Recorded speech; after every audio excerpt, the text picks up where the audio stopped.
நாமத்தினாலே மறுபடியும் ஒரு முறை கூட உங்களை அன்போடு கூட நேசிக்கிறோம். நாளில் கூட கர்த்தர் உங்களோடு கூட இடைபடும்படியாய் வேதத்திலே எத்தனையோ காரியங்கள் இந்த வேத புஸ்தகத்தில் எழுதியிருக்கிறது. அதெல்லாம் அந்த பூமியில் நடந்து கொண்டிருக்கிறது. எதுவும் நடக்கவில்லை என்று யாராலையும் சொல்ல முடியாது.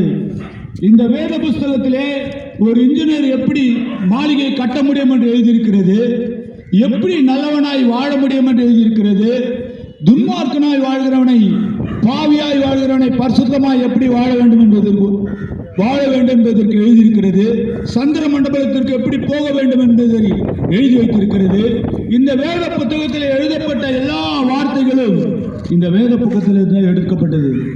இந்த வேத புத்தகம் என்ன வார்த்தையை தெளிவாய் சொல்லி இருக்கிறது என்றால், இன்றைக்கு மனுஷனுடைய காரியம் எதெல்லாம் பார்க்கிற போது நாடு விட்டு நாடு போர் நடக்கிறது, யுத்தங்களின் சத்தத்தை நீங்கள் கேட்பீர்கள் என்று வேதம் சொல்லுகிறது.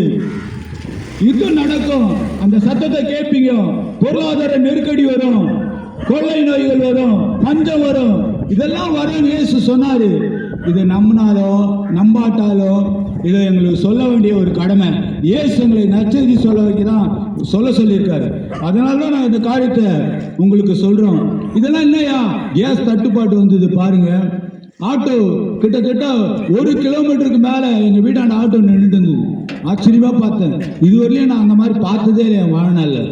அவ்வளோ நேரம் நின்று இரவெல்லாம் கண் விழிச்சு கேஸ் போட்டு வண்டியை ஓட்டக்கூடிய நிலைமைக்கு பெரிய தட்டுப்பாடு ஏற்பட்டது பாருங்க. இதெல்லாம் எதுக்கு இயேசு சொல்லிவிட்டு போனார் என்றால், ஏதோ பொய் சொல்லிட்டு கதை அடிச்சுட்டு போறதுக்காக பைபிள் எழுதி வைக்கவில்லை.